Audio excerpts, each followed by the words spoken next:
you have to come once from the top, and then you go back, you cross it over again like that. Closer. So in the end, let me do one, and then you'll be able to hopefully see it. So it should be crossed over like this. Wait a second. If I flip the camera real quick, you might be able to see it a little better. Like this.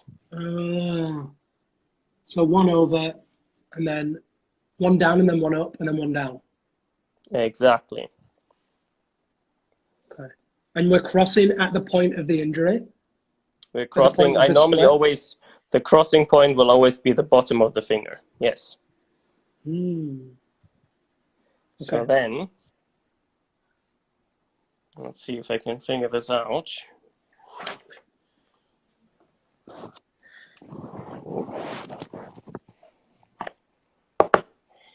Here we go. Look at that. Bobby Dazzler.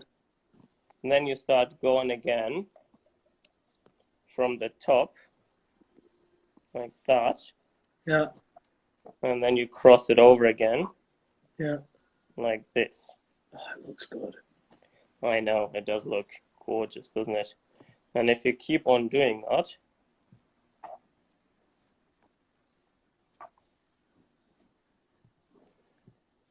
quite a few folks are asking if this is going to be online afterwards, mate.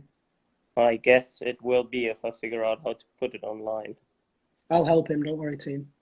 So yes, that means it will be online. So if you continue the whole taping process, in the end, you've got this pattern. All the way down, eh? All the way down. So I always tape it until the second joint of the finger. Okay. And why is that? That is because usually when you grab holds, the edge of the hold will be somewhere between the first and the second joint of the finger. And if you only tape somewhere around that area, then normally the edge of the hold will always rip the tape off pretty much. No, you're so fast at this. I know. I mean, just imagine you wanna, you have to tape 5 fingers every day. That just means that you have to be fast, otherwise there's no climbing time left. And then again, like it will become better with more practice. I mean, obviously at the beginning it took me ages to figure that out. But once you know how to do it, it's gonna be good. Cool. So what you have to pay attention to is you only literally tape until the second knuckle, not any further down.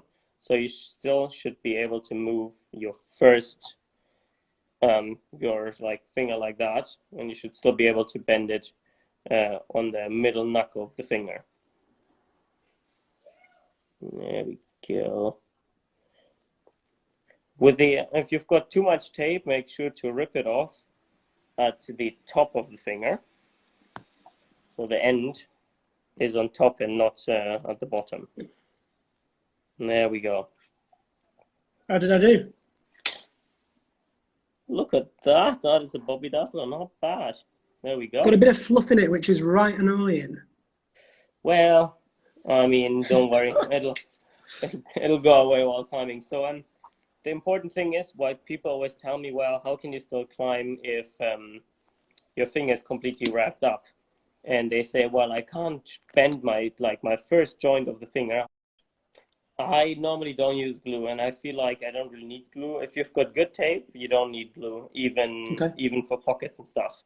Okay. What you can do is, if you've got one of those gushing open splits that are really, really painful, you can add a tiny bit of cream right underneath the tape where the split is.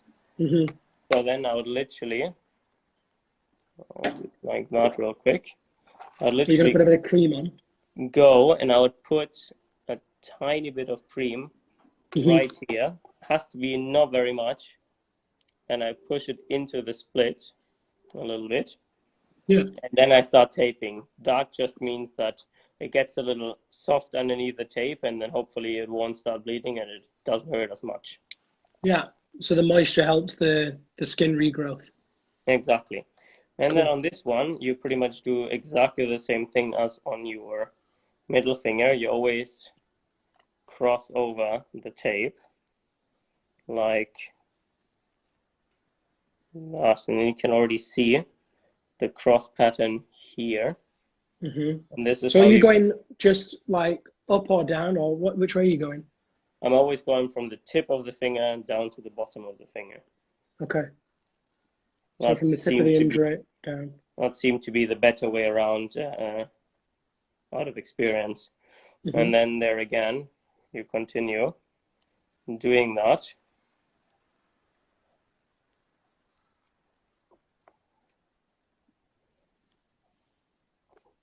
How much overlap are you leaving between each wrap? Like millimeter, 2 millimeters? Probably more like 3 millimeters. Yes, not Okay. something you have to play around with and figure that out too. And then Depends on the finger. it always depends on the finger. So I have realized and I've seen as well that if you've got thin fingers, then my taping obviously is a bit off because I'm always used to tape my kind of finger. Sure. And And you if do you have tape, pretty fat fingers. because I've got pretty fat fingers, but I have already taped fatter fingers, and then my taping is off again. So I think it'll just take time to get used to it. And then again, make sure that the tape ends up top. You rip it off, I must and admit, make this is sure. harder than the climbing itself. I know. Like I'm doing it. So now I what finger. So at the Hmm. where you've got your cut here, Hmm. right there, and then you do again once the crossover like that. Hmm.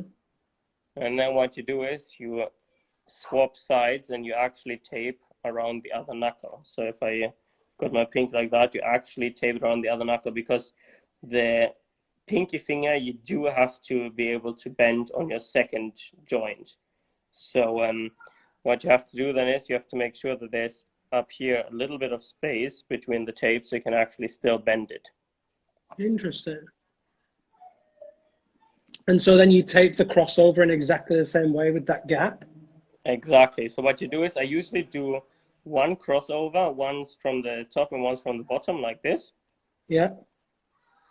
And then I continue above the knuckle to do the crossover method again. Always paying attention though that there is a bit of a gap up here.